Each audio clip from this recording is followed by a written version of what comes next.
네, 태미리 시작하겠습니다. 월요일 아침입니다. 박시동 평론가님 함께하고 계시고요. 박시동입니다. 네, 맞은편에 졸고 계시면 안 됩니다. 그 이주호 어디 있어 이거? 이주호 아침 대바람부터 예. 네. 아니 윤석열 대통령 지난 주말 내내 계속 이슈가 됐습니다. 아니 수능과 관련해서 왜 그렇게 오락가락 하시는 거예요? 아니 그 이주호가 오락가락한 것이 그 내가 뭔 잘못이십니까? 그래요? 응? 뭐라고 말씀하셨는데요? 오늘 그 몇 밀이야 오늘은 거? 오늘 한 8mm 정도 될 것 8밀이야? 같습니다. 120mm 정도예요. 어제 120시간 일하려니까. 네, 알겠습니다. 자, 밀리미터 시작하겠습니다. 윤석열 대통령이 쉬운 수능이라고 얘기한 적이 없다라고 했는데 왜 그랬을까요? 제가 드린 보기는 두 가지입니다. 첫 번째, 지지율이 떨어질 것 같아서. 두 번째, 수능 난이도가 떨어질 것 같아서. 이렇게 두 개 드렸는데 98%가 자신의 지지율이 떨어질 것 같아서라고 선택해 주셨습니다. 자, 오늘 10mm가 아니라 8mm 정도 될 것 같아서 박시동 평론가님 부릉부릉. 오늘 그 교과서에 있는 것만 하세요. 참. 공교육 안에 있는 걸로 준비하겠습니다. 교과서 말고 교육과정, 정규 교육과정 말고요. 예, 공교육 교과서 안에 있는 걸로 것만. 하도록 하겠습니다. 네네. 물가 소식 먼저 전해드려야 될 것 네. 같아요. 추경호 부총리가 18일에 이제 KBS 프로에 출연해서 빠르면 이번 달부터 소비자 물가가 2%대로 내려갈 수 있을 것이라고 이렇게 긍정적으로 전망을 했어요. 그러면서 라면값 인상의 적정성 문제를 지적했는데 지난해 라면 업체들이 가격을 많이 인상했다. 그런데 그때보다도 지금 국제 밀 가격이 50% 이상 빠졌다. 네. 그러니까 기업들이 국제 밀 가격에 맞춰서 좀 적정하게 내렸으면 좋겠다. 이런 발언을 했어요. 따져봤더니 농림부에 따르면 밀 수입 가격이 지난해 9월 496달러 톤당이었는데 지금 올해 2월은 449달러로 떨어지긴 했어요. 그런데 평년치보다는 여전히 1.6배 수준으로 높은 것으로 일단 조사가 됐습니다. 경제부총리가 직접 나서서 라면값을 내리라 하는 식의 시그널을 보내니까 라면 업계들의 고민이 깊어졌다고 하네요. 밀값은 떨어졌지만 여러 가지 부재료라든지 원재료 인상이 심해서 어쩔 수 없다는 입장인데 이게 나하고 무슨 상관인가 봤더니 결국 물가는 내려갈 거라고 자신 있게 던져놨어요. 네. 근데 국민들 누구도 공감을 못하죠. 그런데 어떻게 물가가 내려갈까라고 했더니 겨우 정책적 수단이라는 게 이렇게 기업들한테 내려라 이런 식으로 협박해서 내리겠다는 수준이냐 이래가지고 지금 여보세요? 정부는 이래도 되는 겁니까? 지금 물가 가지고 겨우 이 정도 수준으로 물가를 잡겠다는 물가가 건가요? 없는데 물가에 내오는 물가 마냥 그렇게 네. 어떻게 잡겠습니까 물가? 아니 그 저 귀신이 그 고칼로리네. 그거는 저 말도 안 되고 라면은 그거 정말 국민식품 아니겠습니까? 예. 그건 누가 맘대로 그 가격을 올려? 내가 김치찌개 좋아하는 거 알면서 자식들 말이야 이거. 아이고 참치 돼지고기 넣어서 먹으면 맛있다 이 말이에요. 라면 사리로도 넣어 드시나 봐요. 이렇게 분노하시는 거. 그럼 그 라면 사를 그왜다그 농심 구속 수사에 다 삼양이랑 다. 그러니까 대통령이나 총리나 결국 내용은 없고 소리 지르고 협박해서 깎겠다는 것밖에는 답이 없는 것 같은데요. 정부가 김치찌개 단속에 나서야 돼요. 이 알겠습니다. 보리밥도 마찬가지입니다. 네. 윤석열 대통령 음주 단속은 누가 하실지. 돼지갈비랑 먹으면 딱 좋은데 왜 오늘 시간이 가격을 없으니까요. 올려야지. 두 번째, 번째. 세 번째 소식 묶어가지고 중국 소식을 한번 네. 전달해 볼게요. 5년 만에 이제 블링컨 미국 국무장관이 중국을 가지 않았습니까? 그래서 어저께 친강 외교부장을 만났고 맞습니다. 오늘 이제 왕이 정치부장을 만날 것 같은데 사실 이제 경제적 관점에서 보면은 중국과 미국이 당장 뚜렷한 성과를 내지 않더라도 이런 식으로 뭔가 해빙기를 가져간다는 것 자체가 굉장히 의미가 있거든요. 특히 이런 식으로 만남을 갖다가 하반기에는 혹시 시진핑과 바이든의 만남이 있는 거 아니냐 이런 소식까지도 점쳐지고 있죠. 이게 보통 때 같으면은 우리 경제적인 측면에서 보면은 미중 관계가 혹시 해빙이 되는 거 아니냐, 회복이 되는 거 아니냐라는 게 한국 경제는 굉장히 윤활유 역할을 할 것 같다라고 해서 호재로 작용할 것 같아요. 그런데 지금 사실은 미중 또는 뭐 이런 식으로 중일이 관계가 다 풀려도 우리한테 훈풍이 와야 되는데 지금 우리가 스스로 한중 관계를 지금 계속 문제를 만들면서 그 훈풍이 있더라도 우리가 못 받는 거 아니냐. 경제적으로 보면 이 호재를 못 받는 거 아니냐라는 게 걱정이 많아요. 세 번째 뉴스를 묶어서 얘기해 보면 특히 이제 중소기업 관련해서는 중소기업에서는 이제 여러 가지 중소기업부에서 중소기업에게 수출을 도와주기 위해서 바우처 사업을 하는데 예전에는 바우처를 줄 때 심사하지 않던 심사 품목이 지금 하나 들어갔어요. 뭐냐? 한 곳에 수출하는 중소기업보다 중소기업보다 두 군데 세 군데 나라에 수출하는 중소기업들에게 바우처를 많이 지원하겠다라고 해서 심사 품목이 평가 기준이 달라졌거든요. 네. 이게 무슨 뜻이냐면 결국에는 중국에 수출하는 회사들 보고 다른 나라에 수출을 해라. 그러면 너희들에게 지원금을 많이 줄게. 이거거든요. 그러니까 중국 수출이 안 되는 기업들한테 중국 수출이 잘 되도록 하기 위한 게 정부 정책이 돼야 되는데 그렇죠. 그게 아니라 야, 중국 하지 말고 딴 데 하면 돈 줄게. 라는 식의 정책이 나오고 있어요. 이 두 가지 뉴스를 묶어보면 이런 거죠. 결국 중국 시장의 훈풍이 그 대외적으로는 오고 있는데 우리는 그걸 준비하지 않고 거꾸로 중국에서 나가 하는 식의 정책이 가고 있다.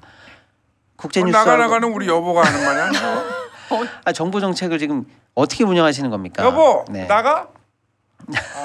나가라고? 어딜 그렇게 가시려고요? 중국과 우리 경제 한 말씀 해주시죠. 아니 뭐 중국 짜장면, 예. 넌 짜장면 가끔 내려야죠 그거는 깐풍기랑 갖다가.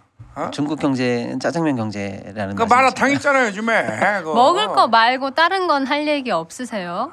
그러면 입 닫겠습니다. 짧게 하나만 더 해볼 수 있을 것 같아요. 미국에서 매년 환율 보고서를 발표하는데 네. 매년 두 번씩 발표를 하는데 우리나라를 환율 관찰 대상국으로 여전히 지정해서 유지하고 있는데 이번에 일본은 빠졌다라는 소식입니다. 어떻게 보시나요? 관찰을 잘해야 돼. 예. 관찰을 잘해야 먹을 것도 잘 먹어요. 먹을 거 하면 또 돼지갈비에다가 네. 보리밥 해가지고 먹으면 얼마나 맛있습니까? 보리밥 좋아하시나 봐요. 보리밥 환장하지 그거. 고무옷으로 맞으면서도 먹어야 돼 그런 거는. 아 그래요? 나 참. 오늘 점심 메뉴 뭐 드실 거예요? 그럼 교과서를 좀 확인해 봐야 됩니다. 교과서에 있는 것만 먹어야 돼. 우리 교과 과정 왜 그걸 왜 하는 거야 그거? 2주 오는 거 방 빼야지 그거. 네. 하나 더 30초 정도 남았는데요. 조그맣게 네. 짧게. 지금 급전 빌리기 어려운 취약 차주들이 있어요. 네. 신용이 낮거나 세 군데 네 군데 다중 채무를 지고 있는 분들. 이런 분들이 급전이 급할 때는 결국에는 이금융권으로 계속 몰리거든요. 그런데 급전 빌릴 곳 없는 취약 차주들이 저축은행 등 이금융권에서 대출이 점점 어려워지고 있고 심사가 까다로워져서 위기로 내몰리고 있다라는 소식입니다. 취약 차주에 대한 대책도 필요한데요. 한 잔도 없나 이거? 이거 뭐 흑맥주가 맛이 좋은데 이거. 어려운 분들 좀 살펴주십시오. 이거 후심할 거야 이거? 네. 내일 뵐게요. 네, 팀미리 시작하겠습니다. 박시동 평론가님. 네, 박시동입니다. 안녕하세요. 그리고 맞은편에는 안녕하십니까. 거울공주 거울빵 박근입니다. 거울빵. 박근이요. 네. 오늘 어느 포인트를 좀 주신 거예요? 입술. 입술, 선홍빛. 알겠습니다.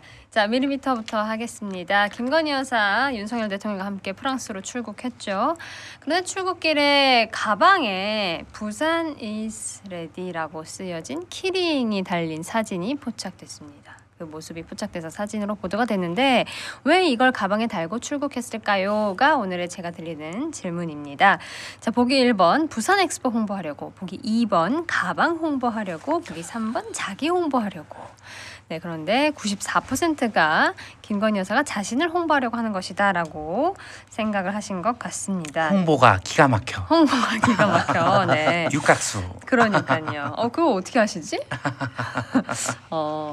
그 댓글 중에 우리 영부인 프랑스 신문에도 나고 유명하신 분입니다. 홍보 아주 잘 될 거예요라고 긍정 응원 메시지 그러네요. 남겨주신 분 계시고요. 그리고 저한테 이 문제를 낸 저한테 따끔한 지적을 하신 분도 있습니다.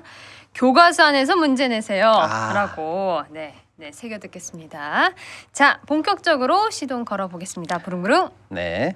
한국은행이 어저께 상반기 물가 안정 목표 설명회를 가졌어요. 네. 여기서 근원물가라는 거는 물가에서 에너지, 식료품을 뺀 거예요. 소비자 물가에서. 여기서 이제 근원물가가 앞으로 오를 위험이 크다라고 진단을 했어요. 소비자 물가 상승률에 비해서 근원물가의 둔화폭이 크지 않은 데다가 아마 하반기에 공공요금 인상이라든지 각종 비용 상승 압력으로 근원물가 상승률이 다시 커질 수 있다는 것을 우려하고 있는 것 같은데요. 실제로 소비자 물가는 지난해 6월 6.3을 정점으로, 지난해 7월이네요. 6.3을 정점으로 찍고 지난달까지 사실 조금씩 내려오고는 있긴 한데 근원물가는 그에 비해서 지난해 11월 4.3보다 지난달에 0.4포인트 겨우 낮아지는 걸로 봐서는 내려오는 속도가 거의 없다고 보면 되겠죠. 문제는 이 같은 근원 물가가 앞으로 상방 압력이 예상보다 강하다는 데 있어요. 정부 정책 측면에서는 하반기 대중교통 요금 인상, 또 승용차 개소세 인하 종료, 유류세 인하폭 축소, 전기가스 요금 추가 인상 등으로 이제 상방 압력이 계속 있을 수 있다. 이런 걸 이제 한국은행이 우려하고 있는데, 문제는 한국은행은 이렇게 우려하고 있는데 사실 추경호 총리가 엊그제 다른 얘기를 했어요. 물가 둔화가 확실하다. 그렇기 때문에 앞으로 경제 운영의 중심축을 물가에서 경기로 옮기겠다, 이런 발언을 했거든요. 이 발언과 어제 한국은행 총재의 진단이 상반되는 상황인 거죠. 그래서 이게 나하고 무슨 상관인데 보면은 한국은행은 아직 물가 잡고 금리 인하하려면 멀었다, 이렇게 얘기하고 있는데, 추경호 부총리는 벌써 물가 다 잡은 것처럼 경기 타령하고 있다. 이게 지금 상황 진단에 맞지 않다. 이게 지금 제 얘기인데 어떻게 보십니까? 정말 그렇습니다. 이 물가는 정말 잡기가 쉽지가 않습니다. 잡으려고 해도 잡히지가 않는 것이 물가라고 할 수가 있겠습니다. 네. 그래서 이런 거는 소주병 정신으로 해결이 가능하고 이렇게 준비를 했습니다. 네. 네. 운 띄워드릴까요? 네네. 소. 소신 있게 대책을 마련해야 됩니다. 쭉. 주구장창 국민들을 기다리게 만들면 안 됩니다. 그렇죠. 창, 아, 병, 창이 왜 나오죠? 병. 소주병, 병우야 화이팅. 병우야 화이팅. 네. 네. 요새 소식이 또 궁금하네요. 병우. 갑자기 생각나네. 알겠습니다. 아직도 저를 존경하는가 궁금합니다. 아, 저도 궁금해요. 네. 좋습니다. 자, 두 번째. 네, 엔저 소식인데요. 원엔 환율이 19일 한때 800원대로 내려가는 등 8년 만에 가장 심한 엔저 현상이 나타나고 있어요. 그러다 보니까 자동차 등 일본하고 경합 관계 있는 분야의 우리 수출 기업들이 달갑지만은 않은 상황이다라는 소식입니다. 어제 오전 8시 23분 원엔 환율이 100엔당 897.49원을 기록해서 2015년 이후에 8년 만에 800원대에 진입을 했어요. 전통적으로 이제 엔저가 나타나면은 우리 기업의 수출 경쟁력이 상대적으로 떨어집니다. 그래서 자동차, 철강, 석유화학 분야에 특히 약간 타격이 있는 것으로 그동안 받아들여져 왔거든요. 한경연에서 작년 말 보고서를 냈는데, 한국과 일본의 제조업 수출 경합도, 그러니까 서로 비슷한 수출로 경쟁을 하는 경합도가 69.2거든요. 근데 한국과 미국은 68.5, 한국과 독일은 60.3, 한국, 중국은 56. 그러니까 다른 나라에 비해서 한국과 일본의 수출 경합도가 굉장히 높아요. 자, 실제로 이런 상황이다 보니까 작년 1·3분기에 달러 대비 엔화가 원화보다 5.86포인트 평가 절하됐을 때 그때 우리 수출이 168억 달러 감소했다. 이런 보고도 있어요. 즉 수출 주력 품목이 지금 반도체라든지 이런 게 전부 다 부진해서 우리가 굉장히 수출 때문에 힘들어하고 있는데, 네. 이런 상황에서 엔저까지 나온다면 수출 관련해서 더욱더 우려되는 상황 아니냐라는 게 지금 평가인데, 이게 나하고 무슨 상관인데, 지금 엔저라고 해서 기사들 다 찾아보면 지금 뭐 일본으로 여행 갈 때다. 네, 뭐 할인에 엄청 광고하더라고요. 비행기 티켓을 숙박이니 사자. 뭐니. 네. 일본 주식 사자. 뭐 이런 기사들밖에 없는데, 사실은 우리가 진짜 우려해야 될 것들은 이런 부분이죠. 산업에 미치는 부정적인 영향들을 봐야 되는데 어떻게 보시나요? 그렇습니다. 이 정말 산업 경쟁력을 높이기 위해서 대충 하는 건 정말 용납을 할 수가 없습니다. 그렇죠. 그런데 이런 개그가 있더라고요. 총이 있지 않습니까? 네. 총을 대충 쏘면 뭐가 되겠습니까? 대총? 어머, 수준 떨어져. 정답은 설렁탕입니다. 네, 썰렁하네요. 어머, 자, 누가 하면서 PD님 웃으시라고요. 저 새끼 참. 그렇습니다. 네, 세 번째 가겠습니다. 네, 추경호 부총리의 라면 발언이 연일 지금 화제를 또 일으키기 때문에 한 말씀 드려야 되겠는데, 엊그제죠. 추경호 부총리가 이제 국제 밀가격이 떨어졌다는 이유로 라면값을 내려라, 이렇게 이제 공개적으로 압박을 사실 했거든요. 네, 어제 우리가 전해드리지 않았습니까? 그렇죠. 그래서 네. 이제 그 이후에 후속적으로 지금 어떻게 일이 진행되고 있는가 연일 기사가 쏟아지고 있어요.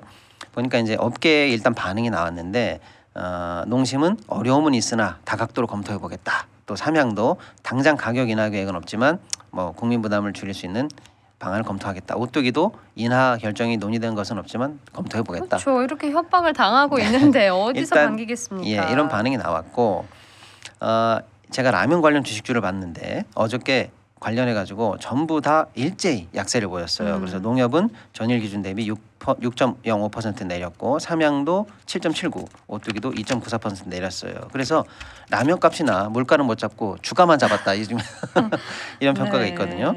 이게 지금 나하고 무슨 상관인데 보면 사실 이런 식으로 물가 관리 압박을 통해서 업계 팔을 비틀어서 찍어 누르는 방식이 예전에도 있었어요. 이명박 시절에는 생활필수품 52개 물가를 집중 관리해 가지고 MB 지수를 만들었었거든요. 근데 그게 성공했을까? 만약에 나중에 그 관리가 끝났을 때 결국 평균 물가보다 2배 이상 그 품목들이 다 뛰는 부작용을 냈거든요. 이런 식의 관리가 굉장히 일차원적이라서 효과가 없다는 게 사실은 입증이 됐는데 어떻게 보시나요? 이런 식의 찍어 누르기 관리. 그렇습니다. 이 오징어는 말려도 짱구는 못 말리는 거 아니겠습니까? 그 프랑스 사람들이 빨래 말릴 때 내는 소리가 있답니다. 네. 뭔지 아십니까? 빨래 말릴 때 내는 소리. 마르세유. 말이지. 그렇습니다. 저 새끼는 끝까지 하는 그렇습니다. 네. 그리고 라면 얘기하는데 농협이 아니라 농심이 아니냐라고. 제가 농협이라고 그랬습니다. 네네. I'm sorry. 농심. 네. I'm sorry는 왜 나오죠? 네. 저희 30초 남았는데 짧게 하나 네, 있을까요? 짧게. IRA 관련해 가지고 우리 정부가 미국에다가 의견을 냈는데 사실 우리가 외국 우려 기업이라고 해서 그쪽에다 그 외국 우려 기업 관련한 배터리는 쓰지 말라. 근데 도대체 외국 우려 기업이 뭐냐 좀 명확히 해달라라는 의견을 냈고요. 그다음에 우리가 주로 광물을 수입하고 있는 인도네시아나 아르헨티나 관련해서도 요건을 좀 완화해달라 이런 의견을 낸 걸로 지금 전해지고 있습니다. 알겠습니다. 내일 뵐까 하는데 마지막 한마디. 안녕. 끝. 안녕. 네, 텐미리 시작하겠습니다. 겸손은 힘들다, 민생은 더 힘들다라는 명언을 남고 제장을 다 하셨네요. 자, 밀리미터부터 짚고 가겠습니다. 정부가 후쿠시마 오염수 방류 관련 일본 입장을 대변한다. 이런 비판에 대해서 발끈했습니다. 이 모욕적인 것이다라고 했는데 왜 그랬을까요?가 오늘의 질문입니다. 보기 1번 들켜서, 2번 모자라서 라고 드렸는데 88%가 들켜서라고 응답을 해주셨습니다. 댓글 중에 겸손 곧 압수수색 들어오겠네요. 대통령께서 킬러 문항 배제하라고 하지 않았습니까? 아 진짜 못 고르겠다라면서 선택지를 고민을 많이 하신 것 같다라는 생각이 듭니다. 자, 시동 바로 걸어보기 전에 소개 안 드렸죠? 네, 박주동입니다. 네, 맞은편은 네, 명방입니다. 임묵묵입니다. 대변 동관이가 참 잘하는데. 동관이. 그분만한 분이 없죠? 그럼 마음 같아서 이거 텐미리도 바꿔요? 동관이로 채우고 싶어. 아 그래요? 그러면 압수수색 돼요. 자 시작하겠습니다. 네, 첫 번째 소식인데요. 1조 원대 분쟁 엘리엇과 우리 정부의 국제 투자 분쟁 소송 1심 네. 판정이 나왔는데요. 정부가 690억을 배상해야 되는 것으로 결론이 났습니다. 미국계 사모펀드 엘리엇이 우리나라 정부를 상대로 낸 국제 분쟁에서 어저께 저녁 8시쯤인가 1심 이제 판정이 나왔는데 네. 690억 우리 정부 판정 결과가 나왔어요. 일부 우리 정부의 책임이 있는 것으로 지금 추정이 되고 네. 있어요. 당초 엘리엇이 2015년에 삼성물산과 제일모직 합병 당시에 삼성물산 지분 7.12%를 들고 있었는데 이때 이제 삼성물산과 제일모직이 합병이 있을 때 삼성물산 1주의 주식을 제일모직 0.35주로 제시된 이 합병 비율이 불공정하다라고 생각하고 있었는데 이 합병이 통과된 게 그 당시에 우리 정부가 국민연금을 압박했고 그 국민연금이 결국 그래서 정부의 압박에 못 이겨서 찬성을 했고 그래서 이런 불공정한 합병이 통과가 됐다. 네. 이게 자기네들이 손해를 입었다. 이게 다 한국 정부 때문이다라는 게 이번 소송의 핵심인데 그 당시에 일단 문영표 전 보건복지부 장관이라든지 뭐 이런 또 홍완선 전 국민연금 기금운용본부장 등에 대해서 대법원에서 사실 우리나라 법원에서 유죄 판결이 난 게 있어요. 그 판결이 이번에도 아마 영향을 주지 않았나 이렇게 추정이 되고 있고요. 유사한 소송이 지금 또 대기 중에 있어요. 그래서 이번 판결이 또 추가적으로 정부의 배상으로 이어지지 않는가 우려가 되고 있는데 네. 이게 나하고 무슨 상관인가 보면은 결국에는 재벌의 불법 승계, 뇌물, 또 정권의 불법 개입, 국민연금에 대한 손실 이런 게 사실은 시간차를 두고 우리 정부와 우리 국민들의 세금에 대해서 얼마나 지속적으로 나쁜 영향을 계속 미치는가를 여실히 보여주는 사건이다 이렇게 보는데요. 어떻게 보시나요? 그렇습니다. 이 엘리엇 측이 이 박근혜 정부가 압력을 넣었다 이렇게 주장한 거 아니겠습니까? 그거죠. 압력 넣고 그러면 안 됩니다. 그렇죠. 뭐든지 현대적으로 건설적으로 해야 되는데 현대적 건설적. 이런 거는 발트의 정신으로 해결이 가능합니다. 발트의 정신이요. 새롭습니다. 그렇습니다. 예, 발, 발로 뛰어야 됩니다. 트, 터지게 뛰어야 겨우 할 수가 있습니다. 네, 해. 해먹는 거. 고루고루 해먹어야 돼. 네, 돈이 있을 때 해먹어야 돼. 그렇죠. 그래요.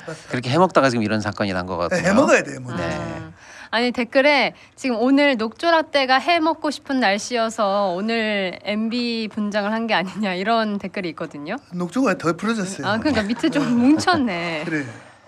잘 풀어주시고요. 여기다가 4대강 볼을 설치할 겁니다. 아 그래요. 그러면 이제 뭉치는 게 덜해요. 네 건설적 개방을 하고 네. 신화는 없다. 없다. 네 건설적인 방향으로 진행해 주시면 감사하겠습니다. 자 두 번째. 네, 두 번째 소식인데요. 네. 우리나라 국가 경쟁력이 2년 연속 하락했다는 안 좋은 소식인데요. 지난해보다 우리나라 국가 경쟁력이 한 단계 떨어져서 64개 선진국 중에서 28위를 기록했습니다. 20일 기획재정부에 따르면은 스위스 국제경영개발대학원에서 매년 국가 경쟁력을 발표하는데 우리나라 평가 대상 63개국 중에서 28위로 지난해 27위에서 한 단계 더 떨어졌고 2020년에는 23위를 기록했었거든요. 그러니까 23, 27, 28위로 지금 계속 떨어지고 있어요. 이제 세부적으로 평가하는 항목을 좀 봤더니 물론 이제 오른 것도 있지만 결정적으로 우리가 순위가 왜 떨어졌나, 네. 어떤 점에서 낙제점을 받았나 봤는데 정부 효율성 분야에서 36에서 38위로 내려갔고 특히 재정이 32에서 42, 제도 여건이 31위에서 33위. 특히 이제 재정 부분에서는 정부 부채 증가율이 34위에서 56위로 떨어졌고 환율 안전성이 3위에서 45위로 42단계나 추락했어요. 사회 여건 중에서 정치적 불안도 45위에서 52위로 떨어졌어요. 자 무슨 얘기냐면 이게 결국 나하고 무슨 상관인데 예를 두드려 보면 우리나라 국가 경쟁력이 이렇게 떨어진 결정적인 요인은 결국 정부 때문이다. 국가 경쟁력을 좀 먹는 주범은 정부였다. 자 어떻게 보십니까? 국가 경쟁을 올려야 경제가 살아납니다. 경제가 살아나면은 때로 돈을 봅니다. 그렇죠. 때로 돈을 번 데가 있습니다. 어디입니까? 어디예요? 목욕탕? 해먹는데. 목욕탕입니다. 박시동이가 잘하고 있어요. 드디어 맞추기 시작했습니다. 그렇습니다. 예. 그렇군요. 분발하겠습니다. 목욕탕. 네, 네. 목욕탕. 때로 돈을 벌어요. 네, 세 번째 소식은 네. 또 우리 MB께서 좀 관심이 깊을 것 같은 그런 예. 기업 소식 하나 전해드리겠습니다. 롯데그룹 계열사 4개사에 대해서 어저께 일제히 신용등급이 강등됐다는 소식인데요. 롯데 지주 등 롯데그룹 계열사 4개사의 신용등급이 일제히 강등됐는데 나이스 신용평가에서 어저께 강등이 됐는데 롯데 지주, 롯데케미칼, 롯데캐피탈, 롯데렌탈의 신용등급이 일제히 하향 조정이 됐어요. 네. 롯데그룹 계열사들의 신용등급 줄 하향이 예견된 측면은 있는데 동시에 한꺼번에 단행돼서 적지 않은 시장의 충격이 예상이 됩니다. 특히 이제 그룹의 주요 캐시카우 현금줄이거든요. 롯데케미칼의 신용등급이 하향됐거든요. 근데 롯데케미칼의 신용등급이 하향되면 롯데케미칼로부터 자금 지원을 받는 것으로 평소에 생각이 돼서 연달아서 약간 등급의 안정적인 효과를 받았던 계열사에 연쇄 영향을 줄 가능성이 다른 있죠. 계열사까지 영향이 그렇죠. 있다. 그럴 영향이 있고요. 이게 나하고 무슨 상관인데 왜냐하면 이번에 신용등급 줄 하향으로 앞으로 회사채 시장에서 자금 조달이 조금 어려워지면 롯데그룹의 유동성 위기가 악순환에 빠져들지 않는가라는 우려가 제기되고 있고요. 특히 작년 유동성 위기 때부터 가장 우려가 되는 그룹이 사실은 롯데였었거든요. 이번에 공식 강등으로 혹시나 이제 금융시장의 불안까지 또는 건설시장의 불안까지 확대되는 거 아닌가라는 걱정입니다. 내일 이어갈게요. 안녕. 네, 네, 특밀히 시작하겠습니다. 박시동 평론가님. 네 박시동입니다. 안녕하세요. 그리고 나는 그 김종알이라고 봐요. 네, 쫑알님 오늘 분장 잘 됐는데. 오늘 그 비비를 많이 펴발랐다고 봐요. 염색이 잘 됐어요. 아주 자연스럽고 좋아요. 자, 시작하겠습니다. 템미리 첫 번째 순서는 미리미터죠. 자, 국제 박람회 기구 프랑스에서 총회 프레젠테이션 행사 진행이 매끄럽지 못했습니다. 앞서 브리핑 시간 때도 영상으로 소개해드렸는데요. 왜 그랬을까? 여러분들은 어떻게 생각하시는지 여쭤봤습니다. 제가 드린 보기 1번은 윤석열 대통령이 지각해서, 보기 2번은 주최 측이 실수해서이거든요. 윤 대통령의 지각 때문에 매끄럽지 못했다라고 판단하신 분이 99%였습니다. 댓글 2개 소개드릴게요. 첫 번째, 안에서 새는 바가지 밖에서도 샌다. 두 번째, 가만히 있으면 아무 일도 일어나지 않는다. 네, 이런 댓글도 달렸습니다. 자, 시동 바로 걸어보겠습니다. 네, 첫 번째 소식인데요. 내용은 간단합니다. 전기요금이 동결됐다는 소식이고요. 네. 냉방비 부담 때문에 속도 조절에 나선 거 아니냐라는 얘기인데요. 지난해부터 쭉 오르던 전기요금이 이번 3분기에 동결이 됐습니다. 네. 아무래도 국제 에너지 가격이 약간 하향세를 보이고 있고 여름철 냉방비 부담을 고려해서 정부가 속도 조절에 나선 거다라는 평가인데요. 사실 이번 동결은 예상이 돼 있었어요. 지난달 2분기 전기요금을 8월 킬로와트당 8원을 이미 올렸지 않습니까? 네. 그래서 이제 전력 사용량이 급증하는 여름을 앞두고 한 달 만에 또 요금을 올릴 경우에는 이제 여론이 악화될 것이다. 이게 이제 정부와 당국의 고민이었겠죠. 그래서 강경성 산업부 2차관이 사실은 미리 이런 얘기를 했어요. 국민 부담을 고려할 때 인상이 쉽지 않겠다라는 생각은 갖고 있었다. 이런 얘기를 했거든요. 사실 이번 동결로 이제 앞으로 어떻게 될 거냐를 봤을 때 당분간 추가 인상이 어려울 것으로 전망이 되고 있어요. 사실 45조 원대의 누적 적자를 해결하기 위해서 한전과 정부가 원래 필요한 전기 인상 폭은 킬로와트당 51.6원으로 원래 산정을 하고 있었는데 지난 1분기, 2분기 합쳐서 누적 인상 요금이 현재 킬로와트당 21.1원이거든요. 네. 아직 갈 길이 멀긴 하지만 이게 나하고 무슨 상관이다랑 연결해 보면 결국 갈 길은 멀지만 왜 앞으로 당분간 인상이 어렵냐?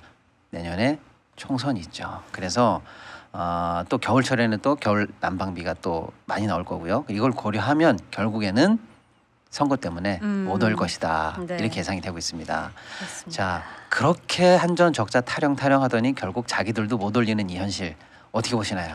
그 한전을 저는 그 개혁을 해야 된다고 봐요. 그렇죠. 그동안 저 가정용 전기에만 부담을 늘리고 산업용 전기에는 부담을 늘리지 않았기 때문에 네. 이런 일이 발생을 했기 때문에 국민들이 지난 대선에서 대통령을 뽑은 이유가 있을 게 아니었어요. 그 좀 이따구로 정치와 경제를 위기로 가져다 놓으면은 저 대통령 선거를 왜 했겠느냐. 야, 좋습니다. 대통령 선거의 반대말이 대통령 앉은 거.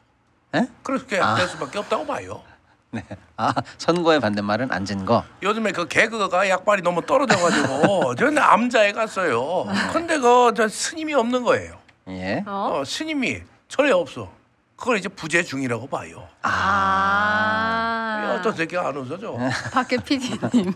저 다 컷오프라고 봐요. 컷오프다.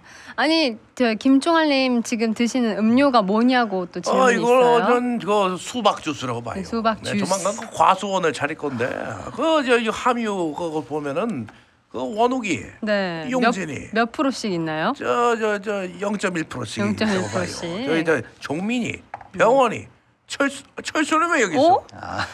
철수 손가락이 저거 2% 들어갔다고 봐요. 알겠습니다. 들어갔습니까? 철수는 그 낄끼 빠빠해야 된다고 봐요. 알겠습니다.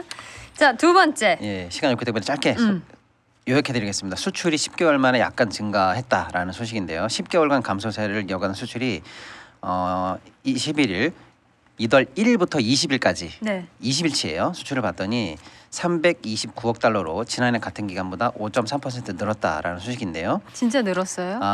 이제 시간이 없으니까 결론만 말씀드릴게요. 왜 이렇게 늘었냐? 그러니까요. 작년 동월 대비 비교인데 작년이 역대 최악입니다.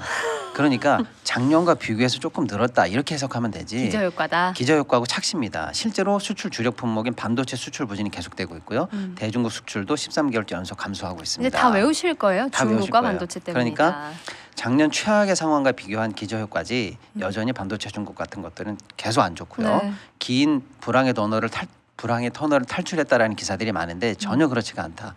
속지 마. 이게 제 결론인데 어떻게 보십니까? 이거는 근본적인 대책이 필요해요. 그렇죠. 저는 그 플러그 정신으로 해결이 된다고 봐요. 플러그 정신. 그렇다고 봐요. 네. 운 띄울까요? 운 띄워주세요. 풀. 네.